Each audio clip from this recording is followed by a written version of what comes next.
Bonjour YouTube, ici Largo pour une nouvelle vidéo sur Horror Arkham. Je suis en compagnie de Mickaël. Salut tout le monde. Comment vas-tu? Eh ben ça va bien. Bon, aujourd'hui on est en plein après-midi, c'est rare. Ouais, de temps en temps. De temps en temps, une partie en plein après-midi, ça va changer l'ambiance. J'ai quand même mis les bougies rituelles pour pas que ça me pénalise au niveau du Chaos Bag. Sinon ça peut être dangereux, je pense. C'est ça. Et aujourd'hui, nous allons jouer face au Wendigo, donc un scénario indépendant fait par Vinkest, qui est présent sur le forum. Ça va se dérouler dans le Grand Nord canadien. On ne connaît ni l'un ni l'autre le scénario. Tout au plus, a-t-on jeté un œil sur quelques illustrations. Et comme d'habitude, eh bien, on va d'abord démarrer par les changements de deck. Donc nous avons 9 XP à la suite du dernier scénario, donc, qui était le rassemblement renouveau de la Zélatrice, la nuit de la Zélatrice. Et Mickaël, qu'as-tu fait? Moi j'ai opté pour un fendoir vétuste. Voilà, pour 5 XP, donc il est cher. Mais bon, j'espère en faire bon usage. Voilà. Et puis l'insigne de police, qui est assez cher aussi. On gagne que +1 de volonté. C'est un emplacement d'accessoires, mais quand on le défausse, on gagne 2 actions. On a le droit d'effectuer 2 actions supplémentaires au tour. Et avec la capacité de William Yorick, eh bien, ça va pouvoir peut-être être joué 2-3 fois, j'espère, dans la partie. Je te le souhaite. Voilà. Ça avait bien fonctionné dans les premiers scénarios, voilà, cette histoire de récup. Histoire de récup, ouais. Enfin, rien qu'avec l'ourson, là. Ouais, voilà. Ça marchait pas mal. C'est ça. Et pour Preston Fairman, le milliardaire, donc en premier lieu, une petite rectif. Si vous avez suivi la vidéo sur le deck de Preston, les observateurs avertis auront constaté qu'il n'y avait que 29 cartes au lieu des 30. Et comme je joue avec 3 decks, eh bien j'ai oublié d'inclure, j'ai un exemplaire de Léo Deluca dans ce deck, en plus de mes 2 Dario. Et donc là, voilà, je mets la précision. Ce qui m'amène aux modifications que moi j'ai effectuées. Donc j'ai retiré un thermo. Je garderai tout le temps le deuxième par contre. Mais bon, j'en enlève un. Pour intégrer Lola Santiago pour 3 XP. +1 en intelligence et +1 en agilité, c'est quand même pas mal. Et puis, incliner Lola Santiago, action rapide, dépensez X ressources, découvrez un indice dans votre lieu. X est la valeur occulte du lieu. C'est super puissant pour le millionnaire, évidemment. Et pour 3 XP, le désormais classique charisme. J'ai donc 3 alliés dans mon deck, 2 Dario, 1 Léo et une sans Lola Santiago pour l'instant. Mais je vais intégrer une deuxième Lola Santiago dès que possible. Donc voilà pour les changements de deck qui sont intervenus. Et ensuite, eh bien, on va passer à l'introduction de Face au Wendigo. Donc, vous voyez, il y a un carnet de campagne comme pour les scénarios originaux. Très très bien fait. Avec une très belle illustration. On croirait un livret du jeu original, ni plus ni moins. En dehors du fait que j'étais obligé de l'imprimer sur du papier A4. Mais avec un petit peu de bricolage, on peut en faire un vrai livret. Donc, Face au Wendigo est un scénario non officiel pour Horror Arkham, le jeu de cartes. L'histoire se déroule quelques semaines après la fin du scénario Seul face au Wendigo, une aventure en solitaire écrite par Glenn Raman. Tu l'avais joué? Non. Moi je l'avais joué, c'était un livre dont vous êtes le héros, je m'en souviens, c'est pas tout jeune. C'est pas tout jeune, et effectivement il était très très bien fait. Dans ce supplément de la gamme du jeu de rôle, l'appel de Cthulhu, qui se présentait sous la forme d'un livre dont vous êtes le héros, le lecteur incarnait le docteur Elsie Nadelman, femme ou homme, au choix du joueur, étoile montante du département d'anthropologie de l'université Miskatonic, partie en expédition scientifique avec 3 de ses meilleurs étudiants. Leur objectif était d'explorer la vallée de la Nord Anina, un territoire encore largement inconnu et mystérieux de l'extrême nord-ouest canadien. Il n'est pas nécessaire de connaître l'histoire d'origine pour jouer au présent scénario. Cependant, soyez prévenus que la vallée de la Nord Anina est un territoire sauvage et dangereux dont beaucoup d'explorateurs ne sont jamais revenus. Et donc il y a un icône pour ce scénario. On va poursuivre avec la mise en place. Alors, règle supplémentaire à clarification. Tous les lieux avec le trait rivière gagnent la capacité suivante. Forcé, les investigateurs sur un lieu rivière ne peuvent pas se déplacer ou être déplacés sur un autre lieu rivière autrement qu'en effectuant l'action double, longer la rivière, ou une action simple, naviguer. Tu me suis? Ouais. Les ennemis chasseurs ne sont pas affectés par cet effet, se déplacent normalement entre deux lieux rivières connexes. Action longer la rivière, un investigateur qui effectue la double action longer la rivière peut se déplacer sur un lieu rivière connexe. Action naviguer, chaque investigateur peut utiliser une fois par round une action naviguer. Pour résoudre cette action, suivez les étapes suivantes. Chaque ennemi engagé avec vous effectue une attaque d'opportunité. C'est logique, c'est dans les règles. Étape 2. Tous les ennemis engagés avec vous se désengagent.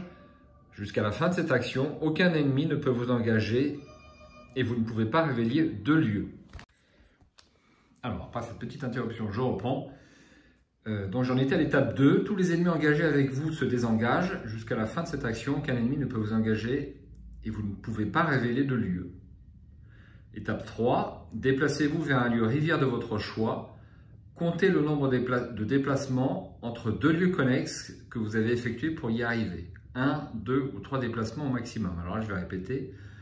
Déplacez-vous vers un lieu rivière de votre choix. Donc c'est beaucoup plus pratique que longer la rivière. En fait, donc on compte le nombre de lieux.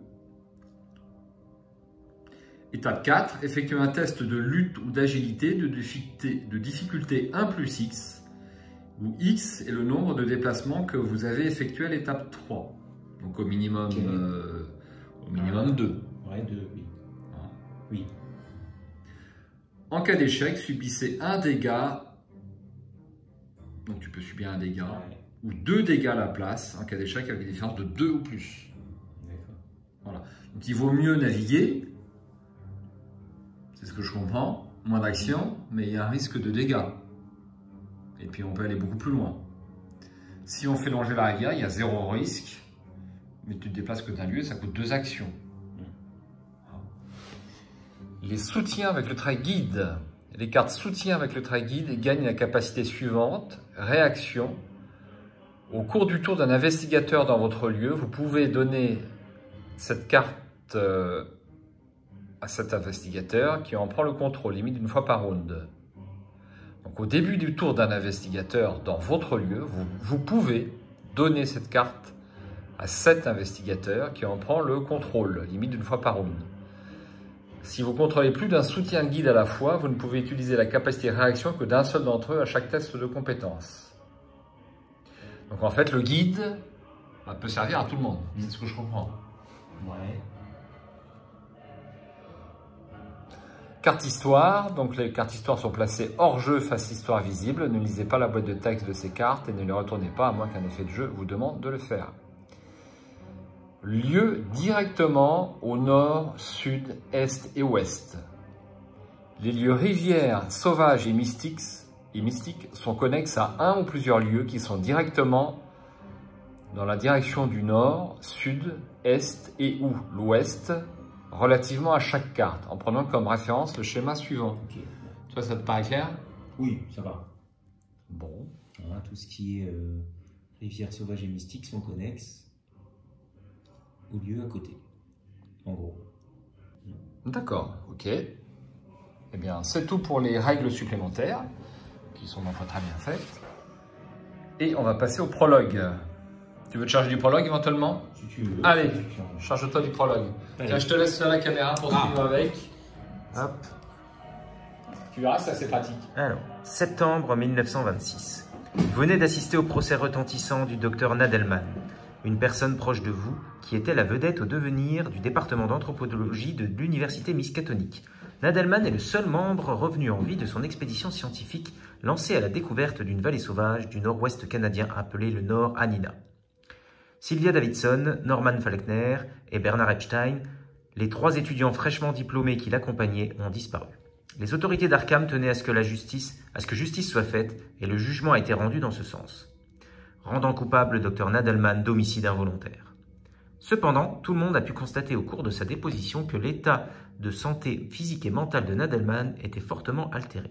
Une vilaine blessure à la gorge, qui ne cicatrisait toujours pas après des semaines, l'empêchait de parler normalement. Quand on comprenait ces paroles, c'était des explications invraisemblables, pleines de monstres mangeurs d'hommes et d'esprits indiens en vadrouille qui auraient eu raison de son expédition. Après le jugement, le mystère restait donc entier quant au sort réel des étudiants. Et Nadelman devait être interné à l'asile d'Arkham afin d'y vivre des soins appropriés en attendant un éventuel appel du procès. C'est au pied du tribunal, alors que vous méditez sur le meilleur moyen d'innocenter Nadelman et de réhabiliter son nom, que des proches des disparus viennent vous trouver. Tout comme vous, ils ne sont pas satisfaits de ce jugement qui n'a pas fait toute la lumière sur le sort de leurs proches. Ils vous apprennent que la police montée canadienne a mis un terme aux recherches après la disparition de plusieurs de leurs hommes. Désespérés, ils vous demandent de retrouver les 3 étudiants, sachant qu'en tant que proche du docteur Nadelman, vous avez accès à toutes les informations en sa possession, et qu'ils vous fourniront tout le soutien nécessaire pour aller découvrir la vérité. Vous partez donc sur les traces de la précédente expédition, d'abord en train depuis Arkham, direction le centre du Canada. Vous profitez du voyage pour relire les notes du docteur Nadelman dans son carnet d'expédition. Les notes de Nadelman sont claires et précises au début de son aventure. Après quelques entrées dans son carnet, Nadelman note que le guide indien de leurs expéditions, Charlie Foxtail, a abandonné son groupe après avoir vu les traces d'un être que Charlie a nommé le Wendigo. Ensuite, les informations deviennent rapidement confuses et l'écriture de plus en plus saccadée, illisible. En l'état, vous n'êtes pas capable de donner un sens aux atrocités qui seraient arrivées à son expédition. Il y a quand même suffisamment d'éléments intéressants et concrets pour démarrer votre enquête. Une fois arrivé au terminus du train, vous prenez une vedette en direction du fleuve Mackenzie. Votre destination est le Fort Macdonald, un avant-poste de la police montée qui vous donnera accès à la vallée sauvage de la Noranina. Le temps est encore clément au niveau des cours d'eau, mais dans les hauteurs, le froid et la neige commencent à s'installer. Il vous reste peu de temps avant l'arrivée de l'hiver afin de découvrir la vérité à propos de l'expédition désastreuse du docteur Nadelman. Très bien, merci. Alors, donc on a un mode campagne. On est en mode campagne, on dépense 2 XP. Alors on a dépensé 2 XP sur nos 9. Quand vous jouez cette aventure, faites-le comme si vous mettiez en face le scénario. Vous conservez la réserve du chaos, les faiblesses, les traumatismes et les soutiens d'histoire acquis précédemment. Tu avais un traumatisme mental, je crois, pour avoir brûlé notre maison. Absolument, mais comme c'est toi qui suis la campagne, c'est toi qui vas me le dire. Voilà. Et il me semble que oui. Voilà, donc je te le dis Très bien, parfait. Par rapport au traumatisme. Il n'y a que moi. Et moi aussi, mais j'ai un traumatisme physique également. Ah bon, et pourquoi? Parce que je suis mort, tu te souviens? Je suis vaincu. Ah bon? Ah oui, juste à la fin, en frappant la goule, le prêtre goule. Ah oui, t'as raison, je m'en souviens. Cet acte héroïque. Oui, je m'en souvenais plus du tout, oui. Autant pour moi. Alors, il a plein de points de vie, hein, c'est pas grave. Ouais, c'est pas grave. Alors, mise en place, réunissez toutes les cartes de cette rencontre Vallée de l'Anina. Alors, on va faire ça à l'icône suivante. Je t'en prie, je te laisse faire pendant que je te filme. Hop. Donc, c'est en fait, voilà. Donc, ces cartes ont été faites chez MPC, vous voyez, avec très bonne qualité pour l'instant. Au niveau taille, moi, j'ai pas vu de différence. Il y a juste le dos qui est un petit peu plus pâle que les, on va dire, que les cartes originales, mais vraiment léger. Hein. Bon, en fait, non, il y a 2 sets quand même. J'allais dire c'est tous le même set, mais non, il y a 2 sets.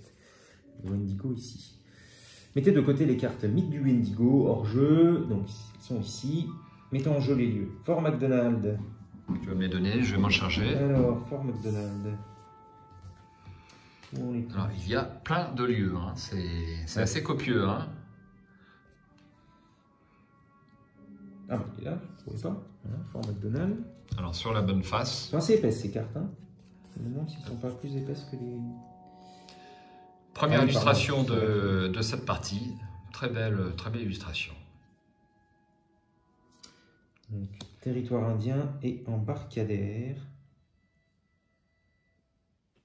Alors, on va mettre ça comme ça.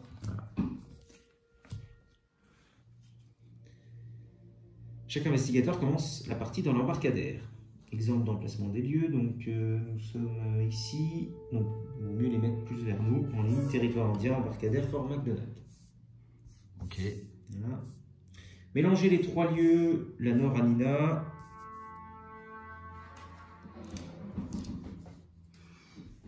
et mettez-les en jeu. Un au nord de l'embarcadère, le deuxième au nord du premier et le troisième au nord du second. Je te laisse dire.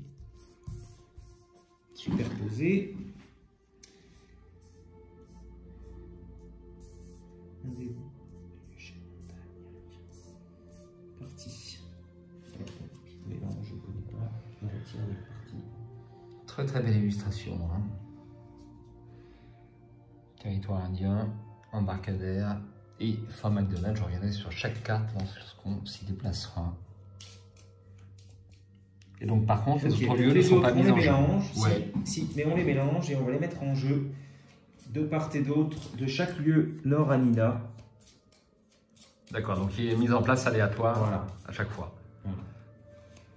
Donc 1, si je suis la norme, 1 à l'est et 1 à l'ouest, donc on va suivre le plan. Et voici, il faut de la place. Hein. C'est bien, j'aime bien qu'il y a beaucoup de lieux. Hop, alors on va mettre des petits jetons.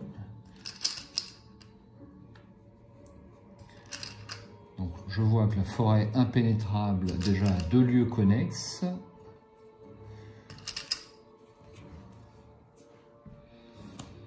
Alors, est-ce que je me trompe pas? Pas faire de bêtises. Donc en fait, ils sont connexes. Alors, les lieux rivières, voilà, comme ils sont rivières, ils sont connexes au nord, au sud et aux 4 points cardinaux. Donc est-ce que si je fais comme ça, je ne me trompe pas?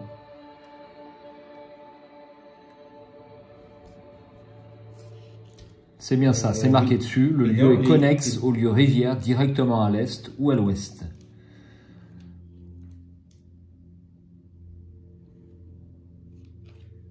Bon, ça me paraît... Attention, comme les lieux sauvages sont également connexes au nord et au sud. D'accord.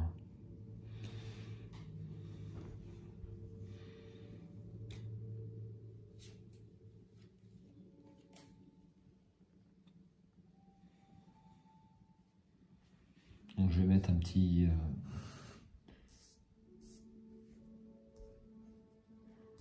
Donc si j'en croise, c'est comme ça. Hein, hop.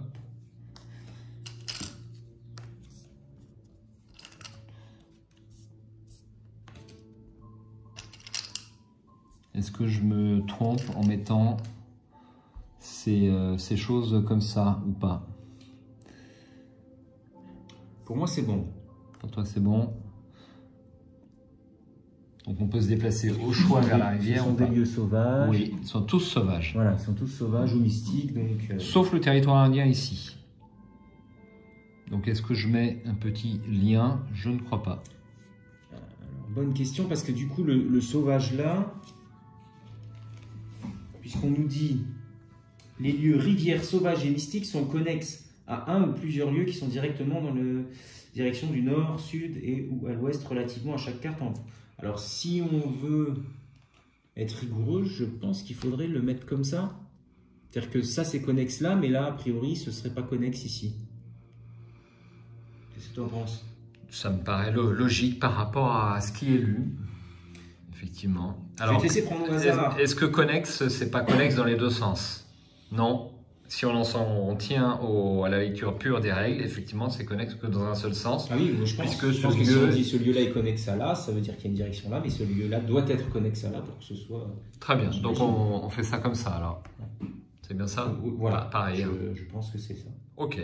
Bah, de toute façon, on va jouer ce scénario avec les erreurs que l'on connaît, avec les misplays que l'on connaît. On verra ça à la fin avec... Et du coup, ici, il en manquerait si on veut. Alors, je vais pas... Si, je peux les mettre.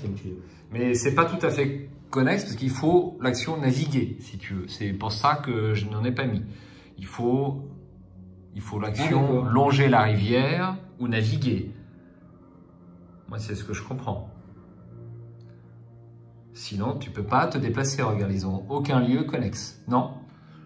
Oui, mais ils te disent, tu vois, il est rivière, l'embarcadère, et on nous dit quand même que les lieux rivières,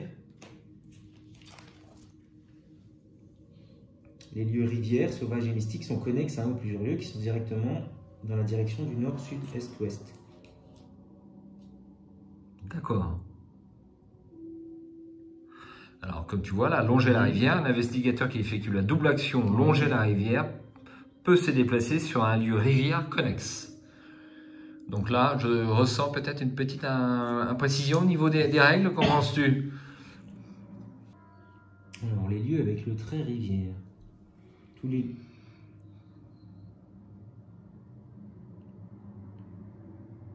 Alors, ça sous-entend qu'on ne peut pas... C'est étonnant qu'on ne peut pas longer la rivière sans faire cette double action, longer la rivière en fait, pour se déplacer entre deux lieux rivières. Ah mais attends, il y a peut-être un truc parce que là... Regarde, non, attends. T'as oublié quelque chose. Forcés, les investigateurs sur un lieu rivière ne peuvent pas se déplacer ou être déplacés sur un autre lieu rivière autrement qu'en effectuant les deux actions. Donc c'est pour ça que je n'ai pas mis les... Et en plus, alors attends, le Nord Alina est connexe au lieu rivière directement au nord et au sud. Donc il serait connexe par ici et par ici. Ainsi qu'au lieu sauvage. Ah bah oui, non mais c'est bon. C'est bien ça. Ah non, c'est bon. Ça me paraît correct. D'accord, je te laisse choisir une de ces cartes à chaque fois. Donc je suis trop loin, je ne vois rien. Voilà. Ici, je prends celle-là. Je prends celle-là. De toute façon, c'est les mêmes. Hein. C'est le même... Et je prends celle-là. Donc ça, on conserve. Et ça... Ok, donc on les met de côté. Donc ça, c'est le deck sort des disparus. Ok. Voilà. Il y a d'autres cartes histoire que nous mettons de côté avec le petit set du Wendigo. Ok. Voilà. Je mets de côté également... quelques cartes comme d'habitude. Voilà. Ainsi que les 4 exemplaires de anciennes blessures. Alors un mot sur la grille tarifaire. Jetons crâne -1 en cas d'échec, perdez nos ressources. Ils sont pas très méchants les jetons crâne. On en a 2.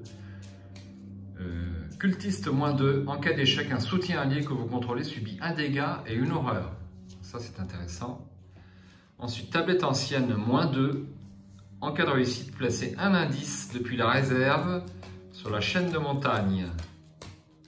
En cas d'échec, subissez une horreur. Et enfin, chose ancienne, nous n'en avons pas dans le Chaos Bag. -3 en cas d'échec, subissez une horreur. On nous dit par contre que si nous n'avons pas... J'ai oublié. Si nous n'avons pas de tablette dans la réserve du chaos, on ajoute un pion tablette. Non, c'est pas vrai. Bon, je suis... On ajoute un pion tablette qui sera retiré. Ah mais il y en a un. Il y en a un. J'ai cru qu'il y en avait des choses anciennes que nous n'avons pas. C'est des choses anciennes qu'on a. Exact. Voilà, c'est à 2 doigts d'une semaine. Voilà. Est-ce que tu savais, Michael, que Preston Fairman avait réellement existé? Ah, c'est vrai? Oui. Tu ne savais pas? Ah non. Alors, j'ai une preuve ici aujourd'hui. J'ai sa paire de lunettes que j'ai trouvée sur à la foire fouille. Non, pas la foire fouille, en effet. Au marché, donc au nom de Preston Fairman. Par hasard. Attends, laisse-moi finir. Ah, bon. Alors, j'ouvre. C'est un objet très ancien a priori, puisque Preston Fairman a vécu dans les années... Donc c'est une paire de Ray-Ban. Et puis si vous regardez sur le côté, j'ai un petit peu de mal à faire la mise au point. Voilà, vous avez Preston Fairman. Donc ce sont bien les lunettes style star hollywoodienne des années 20. C'est incroyable. Oui, c'est incroyable. Je sens le... Voilà, donc je vais jouer, quand je jouerai Preston Fairman, je vais jouer avec cette paire de lunettes pas loin, afin de me passer une chance sur le tirage du Chaos Bag. Donc attends 2 secondes, j'ai une vieille pelle dans ma voiture pour illustrer Yorick. Pour Yorick, ah oui, voilà, c'est bien, un peu cassé. Très bien. Alors ce que je te propose avant de démarrer cette partie, eh bien, c'est peut-être d'aller interviewer le concepteur Vinkest, puisque j'ai son numéro de téléphone. Donc je lance le générique et puis on va passer directement à cette interview donc, du concepteur qui va nous exposer pourquoi il a eu l'idée de faire ce scénario. Allez, à tout de suite.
Bonjour Vincast, comment ça Bon, va? bonjour Largo, ça va très bien et toi? Impeccable, impeccable. Bon, je pense que la technique est OK et on va pouvoir faire cette petite interview donc sur ton scénario fan-made que tu as créé avec tes petites mains, donc face au Wendigo. Oui, Hein, c'est bien ça. c'est bien ça. Ouais. Alors, merci d'avoir fait le scénario, hein, puis d'avoir apporté une petite pierre à la communauté. Je pense que ça a dû être un travail important. Alors, j'ai préparé Oui. quelques petites questions sur ce scénario, donc, enfin, surtout des questions qui, moi, m'intéressaient. Enfin, je me suis posé des questions sur qu'est-ce qui peut pousser quelqu'un à faire un scénario, pourquoi, etc. etc. Donc, la Mhm. première chose que je voulais te poser, dans quelle ville ou région fais-tu tes investigations? Et puis, pour en revenir au jeu, depuis combien de temps est-ce que tu joues à Arkham? Alors, bah, pour répondre à tes questions, je suis originaire de Nîmes et pour l'instant j'habite à Paris où je travaille à Noisy-le-Grand et j'ai découvert Horror Arkham il y a 2 ans. Donc c'était le début du jeu où il y avait que le cycle Dunwich qui était sorti et j'ai accroché tout de suite parce que j'aime beaucoup les jeux de rôle de l'appel de Cthulhu. Et j'étais un grand joueur de Magic aussi quand j'étais un petit peu plus jeune. Et donc, bah, en fait, là, ce jeu, il mixe les deux, quoi. Il mixe vraiment les mécaniques de jeu de cartes un peu à la Magic avec le deck building et tout le côté narratif, scénario d'horreur qui peut se jouer en coopération. J'adorais ça en tant que joueur et en tant que maître de jeu dans l'appel de Cthulhu. Donc, bah, j'ai complètement plongé la tête la première dans ce jeu. Et j'ai quasi tout de suite eu envie de faire des scénarios fan-made quand j'ai vu les possibilités qui étaient offertes par les mécanismes de jeu, quoi. D'accord. Donc tu es tombé dans la marmite. Ah, complètement, ouais. Depuis On peut dire deux ça, ouais. ans, 2 ans, parce que le jeu est sorti Ouais, fin 2016, hein, de mémoire. ouais, c'est ça. Bah, j'ai commencé en 2017, si je dis pas de bêtises. Ouais, donc Dans peut-être l'année 2017. un mois ou deux après la sortie, ouais, quelque chose. Ouais, un petit peu plus, parce qu'il y avait déjà plusieurs paquets mythes qui étaient sortis pour Dunwich. Donc ça devait être mi-2017, je dirais. Mais alors, tu as un talent particulier pour l'écriture, ou par ton métier, ou Alors, vraiment. bah, si tu veux tout savoir, je suis informaticien, mais j'ai beaucoup, comment dire, pratiqué des jeux narratifs, que ce soit des jeux coopératifs comme le Seven Continent, les jeux de rôle. J'ai été souvent maître de jeu sur l'appel de Cthulhu, Warhammer, Donjons et Dragons, etc. Donc je sais pas si j'ai un talent particulier là-dedans, mais en tout cas, ce que j'aime bien, moi, c'est imaginer des histoires et faire vivre des aventures à mes joueurs. Et là, je me suis dit que, bah, en fait, j'avais plusieurs idées de scénarios et même de campagnes entières. Et j'avais envie, voilà, de créer un scénario et de proposer ça à la communauté pour faire vivre un petit peu la communauté de ce jeu. Et face au Wendigo, c'est une adaptation d'un scénario qu'on peut jouer en solo pour l'appel de Cthulhu, qui m'avait complètement bluffé. C'était, je crois, dans la V5 de l'appel de Cthulhu, c'était une extension c'était un scénario indépendant en fait, qu'on se joue en solo, mais avec les règles du jeu de rôle. Donc le maître de jeu en fait, c'était le livre de règles et le scénario en lui-même qui se déroulait devant nos yeux comme un livre dont vous êtes le héros, avec des choix possibles, de l'aléa et en fonction de ce qui se passait, eh ben, on allait d'un chapitre à l'autre qui était numéroté et on vivait des aventures.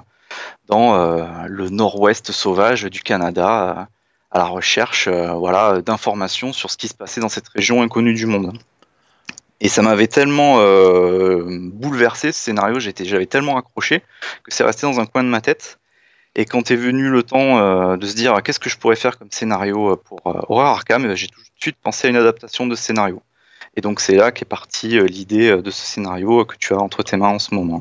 Effectivement, donc là tu m'as décrit un petit peu les premières lignes de la présentation. Je suis sur le guide de campagne Ouais. et effectivement tu as repris ces éléments sur le guide de campagne qui est très bien fait. On a vraiment l'impression d'être en face d'un guide de campagne original. Hein, Ouais. c'est vraiment de très très grande qualité. Eh ben merci.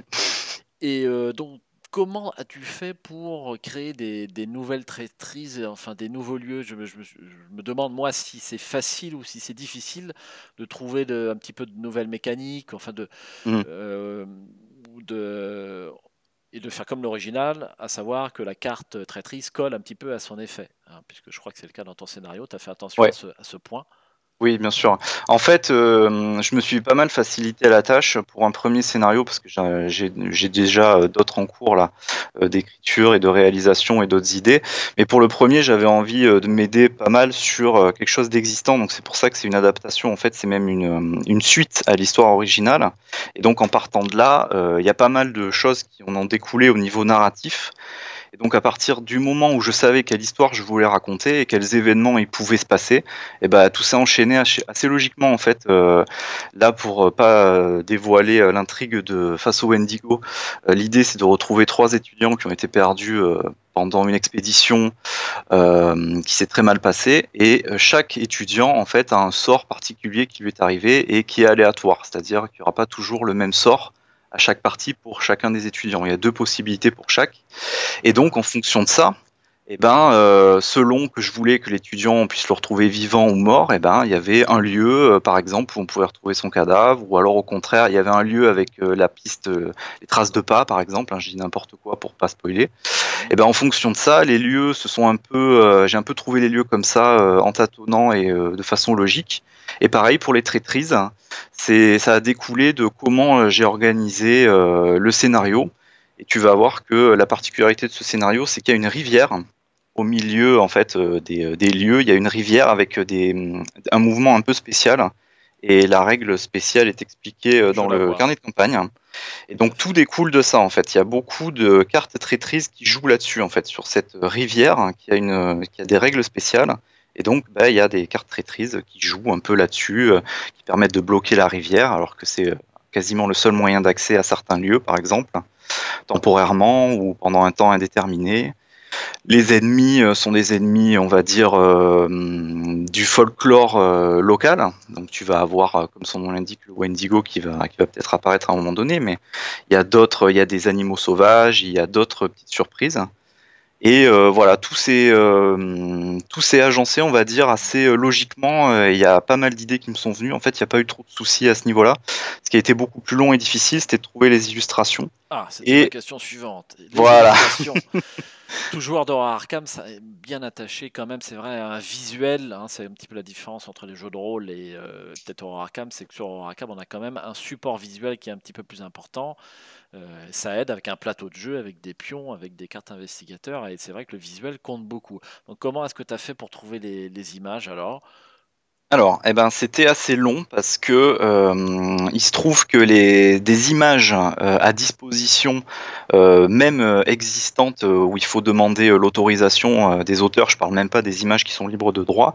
Pour Arkham, déjà de base, dans les années 20, c'est difficile à trouver, mais alors on va trouver des illustrations d'Indiens canadiens dans les années 20 et d'étendues sauvages de cette époque-là. Ça a été assez difficile et ça m'a pris beaucoup de temps. Au final, ce que j'ai fini par faire, c'est un peu un mélange de cartes, d'images libres de droit que j'ai fini par trouver sur différents sites et des autorisations que j'ai demandées à des auteurs sur des sites comme, comment ça s'appelle déjà, c'est ArtStation et je ne me souviens plus le nom de l'autre site, ça doit être DeviantArt. Voilà, donc j'ai demandé pas mal d'autorisations à pas mal d'auteurs et le hasard a fait que j'ai rencontré une dessinatrice américaine qui a bien voulu me faire 2 illustrations gratuitement pour moi, pour mon scénario original. Et une de ces illustrations, c'est l'illustration des cartes intrigues. Ah, très bien, c'est drôlement sympa de sa part. Hein, parce que c'était une chouette rencontre. Ouais. C'est un travail tout de même que de faire ces illustrations. Et il y a combien d'illustrations différentes, juste par curiosité sur... Eh bien, écoute, je pense qu'il doit y avoir à peu près une 50aine d'illustrations, je dirais. Ah ouais, c'est pas rien. Alors, ton scénario est le plus épais de la série de ce FanMed, c'est bien, donc forcément sans doute le plus de travail. Alors, à partir du moment où tu as commencé à rédiger ta première ligne sur ce scénario et la version finale, il s'est écoulé combien de temps ? Alors, j'ai commencé en mai 2018 et donc j'ai mis à disposition le scénario en août 2018. Donc 4 mois. Il a fallu 4 mois de conception du scénario, de tests. on va dire, de bêta-test avec mon couple d'amis, en fait, Spirit et Bibou, qui travaillaient avec moi, et qui sont des très grands fans aussi de jeux de société, de jeux de plateau, de jeux coopératifs, et que j'ai fait jouer à Horror Arkham, et qui sont complètement fondus de ce jeu eux aussi, et qui m'ont fait beaucoup de bien, parce que ils m'ont fait beaucoup de tests, ils m'ont donné beaucoup d'idées, ils m'ont beaucoup aidé. C'est pour ça, voilà, ils apparaissent souvent dans mes remerciements, et je parle souvent d'eux parce que c'est aussi pas mal grâce à eux que j'ai réussi à faire ce scénario. Et au final, en fait, j'ai quand même mis bien un mois, je pense, entre juillet et août, pour faire des corrections sur le scénario par rapport à la première version, la version originale que j'avais postée sur le forum. J'ai eu pas mal de retours, c'était super sympa. Et il y avait pas mal de choses à revoir, des points de règle à préciser, ce genre de choses. Donc au final, ouais, voilà, il m'a fallu 4 mois pour tout faire. 4 mois. J'aurais vu ça un petit peu plus long quand même. Tu as dû pas mal travailler hein, sur ces. Ouais, c'était, j'ai quasiment fait que ça en fait sur mon temps de loisir. J'ai pas joué pendant ces 4 mois. Je jouais avant à Horror Arkham pas mal. Et en fait, à partir du moment où j'ai commencé à créer le scénario, j'ai pas du tout joué en fait. Voilà, que des playtests de mon scénario et c'est tout. Et on en arrive à ma question suivante. Effectivement, au niveau du playtest, est-ce que ça a été difficile? Combien de fois le scénario a été joué, je dirais, à titre de test pour, parce que c'est pas facile ça quand même, hein, je suppose. Il doit y avoir pas mal de bugs au début. Hein. Ah oui, au début, c'est même injouable en fait. Il faut le dire clairement. Moi, j'ai fait des playtests pour le jeu solo, donc je trouvais des erreurs. Mais à partir du moment où Spirit et Bibou ont fait des playtests à 2 joueurs, ils ont très vite trouvé des points bloquants. Et donc, je dirais qu'il y a eu une demi-douzaine de parties de test, avec à chaque fois entre les deux des corrections assez importantes. Et puis plus ça allait, et puis plus c'était des points de détail. Et au final, entre ces tests-là et puis tous les retours que j'ai eus, je dirais qu'il y a eu une bonne douzaine de parties qui ont été faites pour au final arriver au scénario tel qu'il est entre tes mains. Scénario final dont tu es satisfait. Ouais, je suis assez content de la façon dont ça a tourné et je suis très heureux de voir les retours des gens, que ce soit sur la version française ou la version anglaise. Parce que du coup, j'ai traduit le scénario en anglais pour avoir des retours aussi de la communauté, surtout américaine en fait. Et pareil, j'ai eu pas mal de retours super positifs, super intéressants. Et j'ai fait plein de rencontres aussi avec des auteurs de fan-made qui adorent ce jeu, quoi. Très très bien. Dis-moi, est-ce que tu as envisagé d'envoyer le scénario à FFG hein, oui, écoute, c'est ce qui était prévu au départ quand on a mis en place le projet d'impression groupée de ce cycle 1, c'était d'envoyer à FFG France une copie du cycle 1 pour leur montrer un petit peu ce que produisait la communauté française de fan-made. Au final, la campagne, du cycle 1 en commande groupée, je pense que ça va être compromis parce qu'il y a vraiment trop de soucis au niveau légal, des demandes d'autorisation qu'on ne peut pas avoir de la part de FFG US. Et malgré le fait que FFG France nous soutient et ait envie de voir aboutir le projet, moi je pense que c'est compromis. Donc c'est pour ça qu'on met en place déjà hein, la possibilité d'imprimer ce cycle 1 sur Make Playing Card. Donc voilà, ta vidéo montre ce que ça peut donner comme impression. Et toutes les explications pour avoir ce cycle, ou alors que certains scénarios du cycle, hein, où en rajouter, au contraire, c'est possible sur Make Playing Card, en suivant les explications que je donne là sur le forum, d'imprimer exactement ce qu'on veut, quoi. Soit le cycle tel que tu le présentes, soit moins, soit plus, voilà. Tout est possible.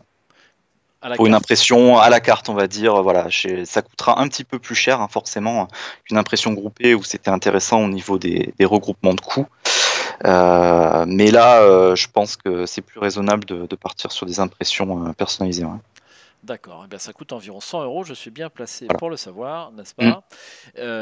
Sinon, est-ce que tu envisages de refaire un autre scénario ou ce n'est pas du tout à l'ordre du jour?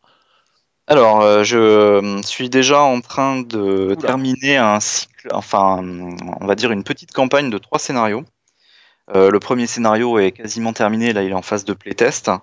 Le deuxième, il va commencer la phase de playtest, et le troisième, j'ai pas encore terminé les cartes, mais tout est déjà prévu.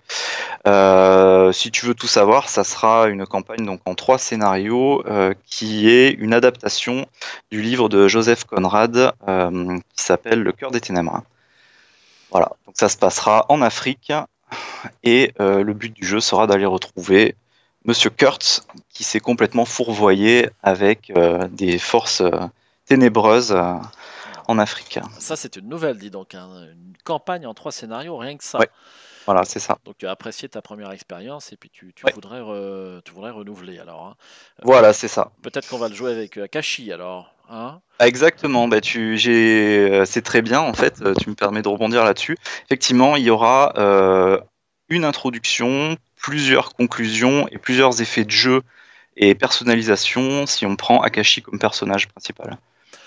Ah, incroyable. Bon, bah, Voilà. effectivement, je suis bien tombé. Bon, on n'a pas 36 investigatrices issues de Qui viennent d'Afrique, Voilà. voilà, je me suis dit ça valait la peine de faire quelque chose de spécial pour elles, donc voilà. Il va y avoir plusieurs effets spéciaux qui vont se passer grâce à elles. Très bien. Et Vinkest, dis-moi quand a eu lieu ta dernière partie d'horreur Arkham et sur quel scénario as-tu joué? Eh bien, là, actuellement, je suis en train de refaire la civilisation oubliée avec Luke Robinson, donc le mystique de la toute dernière boîte, Les Dévoreurs de rêves, là, qui est sorti il y a pas longtemps. Moi, j'aime beaucoup les mystiques. Jouer en solo, c'est pas évident, mais là, avec sa boîte à portail, ça se passe plutôt pas mal.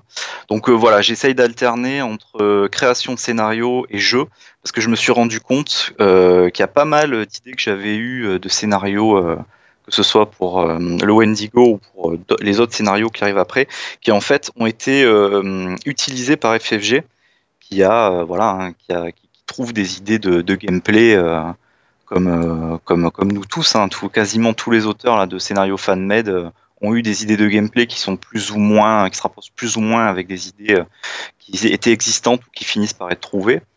Tu veux dire que oui. FFG a copié certaines de tes Non, idées? c'est pas qu'ils ont copié en fait, c'est qu'ils ont eu l'idée en même temps. C'est comment t'expliquer ça. Tu vois, par exemple, dans les Dévoreurs de rêves, tu as une carte mystique de niveau 1 qui est un événement, ça s'appelle Contempler les étoiles, je crois, qui te permet, quand tu le joues, de rajouter une de tes cartes dans le deck rencontre. D'accord? C'est une carte avec un dos rencontre. Oui. Et donc, quand tu le mets dans le deck rencontre, et donc forcément, quand tu la pioches, ça a un effet bénéfique pour toi. Et en fait, c'est sorti là au début du mois, mais ça fait pratiquement 8 mois que je travaille sur ma campagne Au cœur des ténèbres. Et le premier scénario va te permettre, si tu réussis quelque chose de spécial, une quête spéciale, d'obtenir un objet qui, quand tu l'utilises, fait exactement le même effet. C'est-à-dire rajoute une carte dans le deck rencontre. Exactement pareil. Incroyable. Voilà. Et donc, il y a plusieurs choses marrantes qui se passent comme ça. Pareil pour le scénario du Docteur Che. Tu verras que le premier acte a une ressemblance très forte dans la manière dont les lieux sont disposés et donc comment le scénario avance. Ça ressemble énormément au scénario 3 du Cercle brisé, dans les bois, avec les sorcières. D'accord. Bon, voilà, mais c'est pareil, c'est sorti quasi concomitamment, on va dire, quoi. Voilà, parce que c'est des idées de gameplay qui arrivent et qui, en fait, voilà, forcément, à un moment ou à un autre, elles vont ressortir dans des scénarios officiels, quoi. Ça, c'est très fort, hein. C'est pas facile à trouver. Moi, je suis toujours épaté par l'imagination dont font preuve les concepteurs de scénarios sur constamment renouveler les mécaniques. À chaque scénario, on a quelque chose de nouveau, y compris ton scénario. Hein. C'est vraiment très très bien fait. Hein. Donc bravo. Eh bien, merci. Je vais retourner à ma mise en place de scénario Le Fan de Wendigo, parce que donc j'ai prévu de jouer ce scénario dans la foulée. Donc, eh bien, cette interview sera intégrée à l'introduction l'introduction, à la mise en place de la vidéo. Et puis je pense que les viewers seront très intéressés à avoir un petit discours donc du concepteur du scénario avant la partie, et ça permet de mettre un nom et presque un visage, hein, on voit pas presque sur la personne qui a fait le. C'est moins impersonnel. Hein, donc, Ouais, bah au moins il y aura ma voix quoi. Donc bah, j'espère que ça te plaira hein, le scénario, que tu apprécieras ta partie et l'idée du scénario c'était aussi de faire quelque chose qui puisse être rejoué beaucoup de fois puisque tu verras qu'il y aura pas mal de cartes qui ne seront pas utilisées dans la partie puisqu'elles sont choisies aléatoirement. Et lis bien jusqu'au bout, jusqu'aux épilogues, parce que dans les premières parties dont j'ai eu des retours, les gens n'allaient pas jusqu'au bout et ne voyaient pas qu'il y avait des épilogues à lire. Donc, voilà. Très bien, je ferai attention parce que je suis parfois un petit peu étourdi en jouant. Il m'arrive de faire des petits misplays, n'est-ce pas? Donc merci de me prévenir, je ferai d'autant plus attention sur ma partie. Hein. Vinket, merci de m'avoir reçu aujourd'hui, c'est très sympathique de m'avoir consacré un petit peu de temps sur ton emploi du temps manifestement chargé entre les parties et la conception de scénario, et tu as peut-être un travail. Entre autres, oui. Tu me l'as dit. Oui, de temps en temps, ça m'arrive effectivement de travailler, ouais. Voilà. C'est vrai. Donc encore merci pour le temps, et puis j'espère bientôt te revoir peut-être sur un scénario ou un autre de visu ou autre, et encore merci pour cette petite interview. Bah écoute, merci à toi Largo, et puis avec plaisir. Ça marche, bonne fin de journée. À toi aussi. Podcast, à très bientôt.